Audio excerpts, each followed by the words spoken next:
औज़ुबिल्लाहिमिनश्शैतानिर्रजीम बिस्मिल्लाहिर्रहमानिर्रहीम। हम एक दफ़ा फिर पख्तून मोटिवेशन के ऑफिशियल प्लेटफॉर्म से आपकी खिदमत में हाजिर है। हर दफ़ा की तरह इस दफ़ा भी हमारे प्रोग्राम का जो पैटर्न है आप स्क्रीन पे देख सकते हैं, वो है न्यूजीलैंड स्टूडेंट एक्सपीरियंस। तो जैसे हमने मुख्तलिफ कंट्रीज़ के एक्सपीरियंस के बारे में आपको बताया, हम कोशिश करते हैं कि जितने भी हमारे पाकिस्तानी यंगस्टर्स या यूथ के स्टूडेंट्स उस मुल्क में ज़िंदगी गुज़ार रहे हैं, उनसे मुख्तलिफ क्वेश्चन्स पूछे कि वो कैसे गए हैं, उनकी लाइफ़ कैसे गुज़री है और उन्होंने जितने भी मरहले तय किए हैं, वो आपके साथ लाइव हम शेयर करें।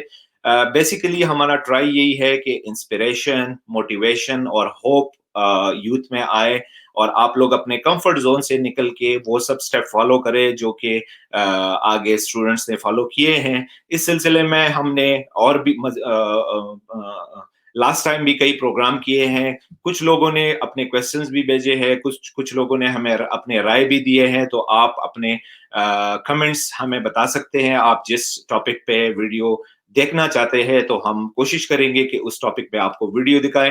तो बगैर किसी मज़ीद इंतज़ार के हम अपने स्टूडियो में इजाज़त देंगे सुलेमान को। सुलेमान का ताल्लुक जो है वो डिस्ट्रिक्ट शांगला से है, स्वात शांगला, पाकिस्तान। और वो इस वक़्त न्यूज़ीलैंड में अपनी ज़िंदगी गुज़ार रहे हैं। एज़ अ स्टूडेंट उन्होंने सफ़र का आगाज़ किया था और अभी अल्हम्दुलिल्लाह वो एक परमानेंट रेज़िडेंस यानी मुस्तकिल शहरी की हैसियत से न्यूज़ीलैंड में ज़िंदगी गुज़ार रहे हैं और बहुत जल्द ही वो न्यूज़ीलैंड की सिटीज़नशिप भी एक्वायर कर लेंगे। तो आइए पूछते हैं सुलेमान से कि उनको क्या इस सफ़र में क्या दुश्वारियाँ पेश आई और कैसे उन्होंने सफ़र तय किया? अस्सलाम वालेकुम। अस्सलाम वालेकुम। वालेकुम सलाम कैसर भाई, कैसे हैं आप? ठीक-ठाक अल्हम्दुलिल्लाह सुलेमान भाई, आपका बहुत ज़्यादा शुक्रिया क्योंकि मैं कनाडा में बैठा हूँ और आप न्यूज़ीलैंड में बैठे हुए हैं और टाइम डिफरेंस भी बहुत बिल, ज़्यादा है। तो बिल्कुल आपका आज बहुत शुक्रिया कि आप आए हमारे प्रोग्राम में। बहुत अच्छा सुलेमान भाई, बिल्कुल। जैसा कि हमने अपने व्यूअर से आपकी इंट्रोडक्शन कराई है, आपका ताल्लुक पाकिस्तान से है, डिस्ट्रिक्ट शांगला से, स्वात शांगला से, और आप न्यूजीलैंड में एज अ स्टूडेंट आपने अपने सफर का आगाज किया। तो मैं चाहता हूं कि चंद जो आपकी एक्सपीरियंसेस है वो अपने व्यूअर्स के साथ हम शेयर करें। तो सुलेमान भाई, आप बिल्कुल कौन से साल में एज अ स्टूडेंट न्यूजीलैंड गए थे? मैं आया था न्यूजीलैंड जनवरी 2014, जनवरी 2014 में। ठीक है, मतलब 2014 आपके में आया अभी था। या 6 साल हो गए हैं न्यूजीलैंड में। ऑलमोस्ट ऑलमोस्ट जनवरी में न, आपके 7 साल पूरे हो जाएंगे। हाँ, 5-6 साल हो गए तकरीबन, आई थिंक सिंस तो 16। ये 6-7 साल का सफर न्यूजीलैंड में आपका जो गुजरा, इसमें अप एंड डाउन भी बहुत आई होंगी, बहुत चैलेंजेस आई होंगी, क्योंकि जिस वक्त आप जा रहे थे न्यूजीलैंड, आपकी एज क्या थी सुलेमान भाई? मैं उस time I was 20 years old. Oh मैं 20 माशाल्लाह। साल का था। और 20 साल के बच्चा, वो इतने घर से दूर जाके एक स्टडी, अपने एक मोटिवेशन, अपने एक मकसद को पूरा करने के लिए, वी रियली अप्रिशिएट। अच्छा, तो आप 20 साल की उम्र में न्यूजीलैंड पहुंचे, तो न्यूजीलैंड में जब लैंड किया तो सब चीज अजीब नहीं लग रही थी कि उधर कोई रिश्तेदार नहीं है, कोई हाँ, है? बिल्कुल बिल्कुल। हर चीज बहुत डिफरेंट था, लेकिन क्या करना है ना, अगर करियर को भी किक स्टार्ट करना है, यू नथिंग कम इजी। तो इसी वजह से बस उस टाइम पे माँ बाप ने ये कॉन्फिडेंस दे दिया कि now you have to do your own. Right. तो इसी वजह से मैं आया इधर। पहले में बहुत शुरू में बहुत मुश्किलात था, लेकिन एडजस्ट करना पड़ता है फिर। ठीक है। तो हाँ, क्योंकि वो कल्चरल शॉक भी रहता है, और आप अकेले भी रहते हो, 20 साल के हो, तेरा दिमाग भी इतना वो नहीं होता। जी बिल्कुल जी। लेकिन स्टिल अगर आपका गोल्स है तो आप एक गोल के पीछे जाते हो तो सब कुछ बहुत मुमकिन होता है। बहुत जबरदस्त। Everything is possible. सुलेमान भाई, जैसे कि विवर सुलेमान भाई ने कहा, जस्ट 20 एज के उम्र में ये पहुंचे और न्यूजीलैंड में इन्होंने लैंड किया, जो कि बहुत ज्यादा एक यंग एज है। और 20 साल के बच्चे जो है वो गलियों में क्रिकेट खेलते हैं और इस तरह की एक्टिविटीज करते हैं, और सुलेमान भाई ने बहुत अच्छा अचीवमेंट लिया। और इन्होंने जैसे इसको समराइज किया कि गोल अचीव करने के लिए सब कुछ करना पड़ता है, तो मैं बहुत ज्यादा प्राउडली इनके जो पेरेंट्स है, इनके भाई और इनके घर वाले जिन्होंने इनको सपोर्ट किया, उनको भी बहुत ज्यादा मैं सलाम करता हूं कि इसके इनके जज्बे को उन्होंने जो है इसको सेकंड किया और इसको भेजा। अच्छा सुलेमान भाई, जब आप एज अ स्टूडेंट 2014 में पहुंचे न्यूजीलैंड, तो जी। आप इनिशियली न्यूजीलैंड में क्या पढ़ाई की और कितने अरसे में आपने अपनी पढ़ाई मुकम्मल की? एक्चुअली कैसर भाई, मैंने Abbottabad government college of technology से मैंने 3 इयर्स डिप्लोमा किया था आफ्टर मैट्रिक, ठीक है, सिविल टेक्नोलॉजी में। ठीक है। टेक्निकल का एजुकेशन था। मैं उस पे आया था, तो जो मेरा वकील था उसने मेरे लिए अप्लाई किया था, उसमें pathway to university course. It's a foundation course था 1 साल का, ठीक है, जो ज्यादातर लोग करते यूनिवर्सिटी प्रिपरेशन के लिए। ठीक है, तो वो 1 साल का कोर्स था। वो 1 साल का कोर्स मैंने किया इंजीनियरिंग में। ठीक है। फिर 3 इयर्स इंजीनियरिंग का डिग्री करना था मुझे, जो उस टाइम के और इस टाइम के हिसाब के मुताबिक मेरे लिए एक्सपेंसिव पड़ रहा था। ठीक है। क्योंकि एज इंटरनेशनल स्टूडेंट आप सिर्फ अलाउड होते हो तकरीबन 20 घंटे काम करने के लिए। हुँ, हुँ। और हम तो पाकिस्तान में ये सोचते हैं कि यार, जो बंदा गया तो फीस भी कमाएगा अपना फिर। और हुँ, तो हुँ। इसी वजह से मैंने अपना वो करियर स्विच किया उधर। ठीक है। मैं बिजनेस मैनेजमेंट के फील्ड में गया, और मैंने अपना डिप्लोमा किया उसमें, न्यूजीलैंड नेशनल डिप्लोमा हुँ, इन हुँ। Business management. ज़बरदस्त। और इधर एक इंस्टीट्यूट है, उसको बोलता है MIT, मेनाका इंस्टीट्यूट ऑफ टेक्नोलॉजी। ज़बरदस्त। जब मैंने वो डिप्लोमा किया, उसके बाद मुझे उस डिप्लोमा की बेस पे, क्योंकि वो स्पेशली न्यूजीलैंड के क्वालिफिकेशन है, नेशनल न्यूजीलैंड के लिए। ठीक है। तो इसकी बेस पे मैंने रिटेल इंडस्ट्री में एज अ जॉब शुरू किया।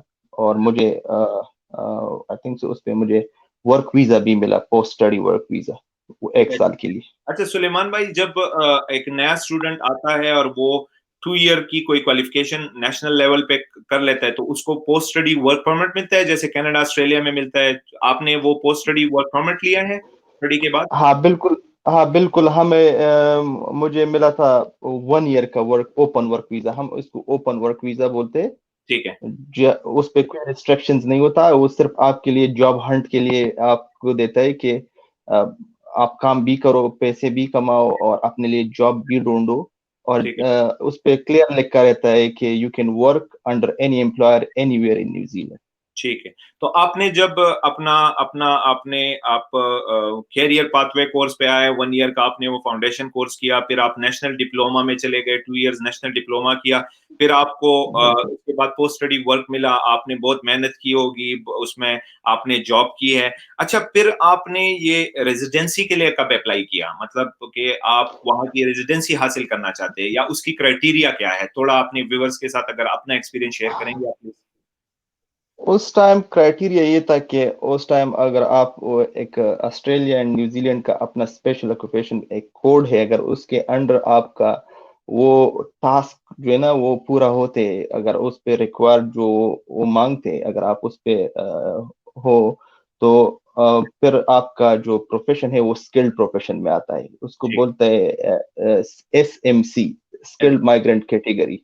स्किल माइग्रेंट और कैटेगरी। उसका न्यूजीलैंड में पॉइंटिंग सिस्टम है। जैसे आपको 160 पॉइंट्स पूरा करना है ठीक है। अगर आपको रेजिडेंस लेना है। हुँ, तो हुँ। अगर आपका वो I think so around 50 to 60 points आपके जो जॉब ऑफर है उस पे होते, हुँ, 50 पॉइंट्स आपका उस पे होते, क्या नाम है, क्वालिफिकेशन पे। हुँ, हुँ, 30 पॉइंट्स आपको, अगर आप अंडर 29 ईयर्स हो, अगर 29 ईयर से आपका उम्र कम है, हुँ, तो हुँ, 30 पॉइंट्स आपको एक्स्ट्रा वो मिलता है। और स्पेशली अगर आप ऑकलैंड सिटी से बाहर जॉब कर रहे हो, हुँ, हुँ। तो 30 पॉइंट्स आउट ऑफ ऑकलैंड आपको मिलता है। ज़बरदस्त। तो अगर आपका 160 पॉइंट्स पूरा हो जाए, हुँ, हुँ, तो और आपके साथ, क्योंकि आपको जॉब इसलिए करना है कि you need job offer points. हुँ, हुँ। ठीक है। तो वो सब कुछ कैलकुलेट करके, अगर आपका 160 पॉइंट्स पूरा हो जाते हैं, तो मेरा उस time I think so 175 points पूरा हो गए, हुँ, क्योंकि हुँ, मैं जॉब भी आउट ऑफ ऑकलैंड कर रहा था। हुँ, हुँ। मेरे को एज के पॉइंट भी मिले थे, क्योंकि मैं अंडर 29 था। ठीक है। और बाकी जो नॉर्मल पॉइंट्स मिले थे, तो मेरे को 175 पॉइंट्स मिले, और मैंने अप्लाई किया। ठीक है। और उसकी बेस पे फिर आई थिंक सो 5-6 महीने में उन लोगों ने इंटरव्यूज किए, मेरा पूरा सब कुछ इन्वेस्टिगेट किया। हुँ, हुँ। और उसके बाद जो ने क्या नाम है, वो जब सेटिस्फाइड हो गए मेरे इंटरव्यू से या सब हर चीज से, तो उन लोगों ने मुझे रेजिडेंस ग्रांट किया। ज़बरदस्त, ज़बरदस्त। तो सुलेमान भाई, इसका मतलब ये है कि आपकी जो डिटर्मिनेशन थी, जो कि 20 साल की उम्र से शुरू हुई, आपने अपने लिए गोल सेट किए हैं और लाज़मी बात है आपके न्यूज़ीलैंड में कोई रिलेटिव भी नहीं थे। आपने जितने भी स्टेप किए, अपने ही बेस पे किए हैं और आपने अपने हार्ड वर्क किया है, आपने पैसे भी कमाए हैं, आपने स्टडी भी अपनी कंप्लीट की है, तो अल्हम्दुलिल्लाह आज आपके पास न्यूज़ीलैंड की क्वालिफ़िकेशन भी है, न्यूज़ीलैंड का एक्सपीरियंस भी है और न्यूज़ीलैंड का परमानेंट रेज़िडेंस भी है और इंशाल्लाह बहुत जल्द जो है आप सिटीज़नशिप के लिए भी एलिजिबल हो जाओगे। तो व्यूअर्स जस्ट सुलेमान भाई को आपके सामने लाने का और बिठाने का मेरा मेन मकसद ये है, मैं जो अपने बार-बार अपने प्रोग्राम्स में बोलता हूँ कि होप जो है वो सबसे बड़ी चीज़ है, आपको डिटरमिन रहना चाहिए। आपको मुख्तलिफ स्टेजेस पे मुख्तलिफ चैलेंजेस आते हैं, आपने उन चैलेंजेस का सामना करना है। कोई भी कंट्री में जाना मुश्किल नहीं है। सुलेमान भाई भी आप लोग ही की तरह वहीं से पढ़े हैं, वही क्वालिफ़िकेशन है उसकी, उसी गलियों में खेले कूदे हैं, लेकिन एक गोल इन्होंने सेट किया है और अल्हम्दुलिल्लाह आज उस गोल पे पहुँच गए। सुलेमान भाई मुझे ये बताएँ आपने न्यूज़ीलैंड कैसे चूज़ किया? न्यूजीलैंड मैंने इसलिए चूज किया कि मैं शुरू में मैं ऑस्ट्रेलिया जाना चाहता था ठीक है, और इवनली मैंने यूनिवर्सिटी सर्च किए थे जैसे Curtin university, Edith Cowan university, ठीक है, बहुत से यूनिवर्सिटीज मैंने वो किए थे। ठीक है। लेकिन पता नहीं है एक दिन मेरा बस मैं देख रहा था कि मुझे न्यूजीलैंड में रिसर्च कर रहा था तो वो जो जो पहले 10 लिंक्स होते हैं ना न्यूजीलैंड के बारे में वो बहुत अच्छे थे as compare to Australia, Canada और लाइफस्टाइल और चीजें वीजें, तो इसलिए उसने मुझे अट्रैक्ट किया and I am happy to कि ठीक है, मैंने ये डिसीजन ठीक लिया है, न्यूजीलैंड आने का। ठीक है। तो तो अभी आज भी आप अपने डिसीजन पे यू आर हैप्पी? बिल्कुल आई एम वेरी हैप्पी, क्योंकि अगर कहीं और जाता तो शायद मुझे ऐसा चांस नहीं मिलता। अ, हुँ, हुँ। यहाँ पे थोड़ा स्ट्रगल करना पड़ता है, लेकिन अगर आप डिटरमिन हो तो नथिंग इज पॉसिबल, इम्पॉसिबल। ठीक है।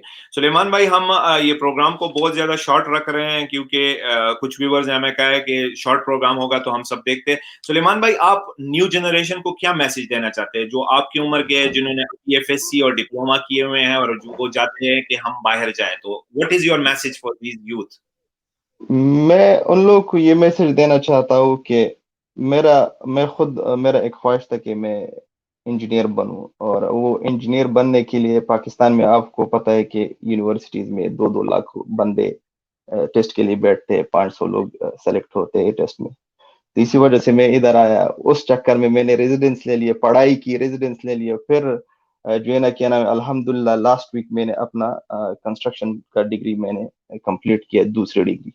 माशाल्लाह, माशाल्लाह। अम, मैं यूथ को ये बोल लेता हूँ कि अगर आप लोग आना चाहते हो न्यूजीलैंड और ऑस्ट्रेलिया और कनाडा और या जो भी इंग्लिश स्पीकिंग कंट्रीज है, हुँ, हुँ। सबसे पहले आप लोग जो है ना, आप लोग और बातें छोड़ दो, आप लोग सबसे पहले जो इंग्लिश प्रोफिशिएंसी टेस्ट है आइल्स, हुँ, हुँ। क्योंकि पहले अगर स्टडी करना चाहते हो ये सब कुछ होता है लेकिन वो एक एक बहुत अहम पिलर है इस प्रोसेस का। हुँ, हुँ। आपको आइल्स पास करना है, एटलीस्ट आपको 6 बैंड्स लेना है आइल्स में। ठीक है, उसके बाद जो है ना आप लोग यूनिवर्सिटीज, अच्छी यूनिवर्सिटीज सर्च कीजिए, क्योंकि अगर यूनिवर्सिटी का रैंकिंग अच्छा है तो इमिग्रेशन और वो चीजें फिर जो है ना क्या नाम है मैटर करती है ना।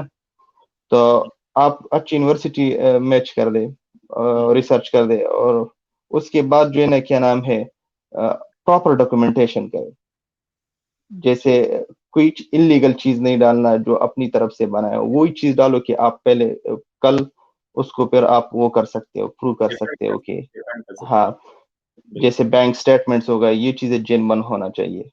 ठीक। और एक एक होता है ना कि अगर आप इंजीनियरिंग का स्टूडेंट हो तो आप इंजीनियरिंग में अप्लाई करो। हुँ, हुँ। रेलेवेंट फील्ड अगर में, रेलेवेंट फील्ड में अप्लाई करो।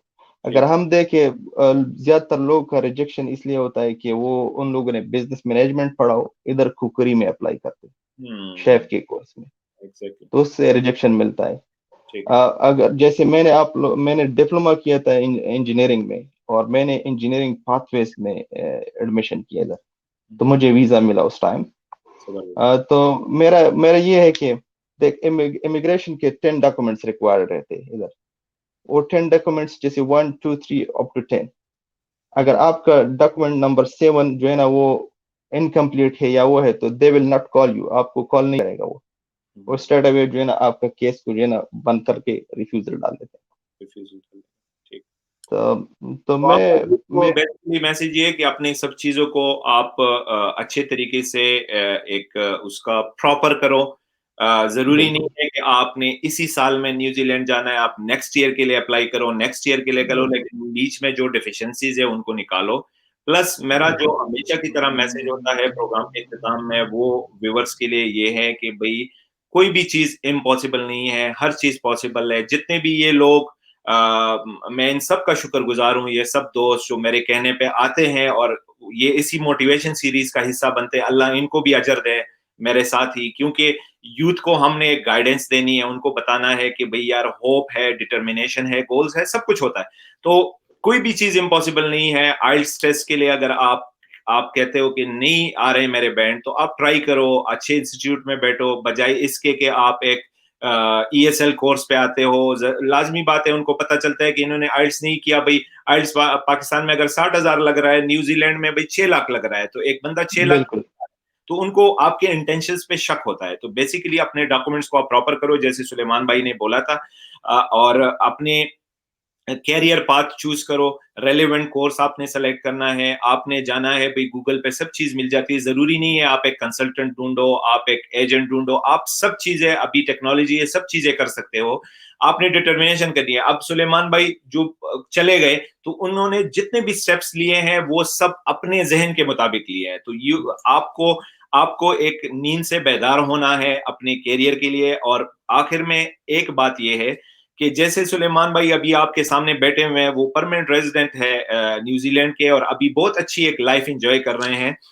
तो इन्होंने स्ट्रगल्स किए, इसके पीछे स्ट्रगल्स है, उनका हार्ड वर्क है, उनकी फैमिली का सपोर्ट है, और उन्होंने अपने अपने फैमिली का या अपना वर्क से एक पैसे अपने स्टडी के ऊपर लगाए हैं। तो basically he have invested in his future. तो आपने इन्वेस्ट करना है एक प्रॉपर तरीके से, जिस तरह हम घर लेते हैं इन्वेस्टमेंट करते हैं, जिस तरह हम जमीन लेते हैं इन्वेस्टमेंट करते हैं, इसी तरह एजुकेशन भी इन्वेस्टमेंट है। जो पेरेंट्स मेरी ये वीडियो देख रहे हैं, उनको भी मेरा मैसेज ये कि आप अपने बच्चों पे भरोसा करो, उनकी अच्छे मुस्तकबिल के लिए उन पे इन्वेस्टमेंट करो, उनको ऐसी अपॉर्चुनिटीज जो बाहर मिल रही है वो इनकेश करो।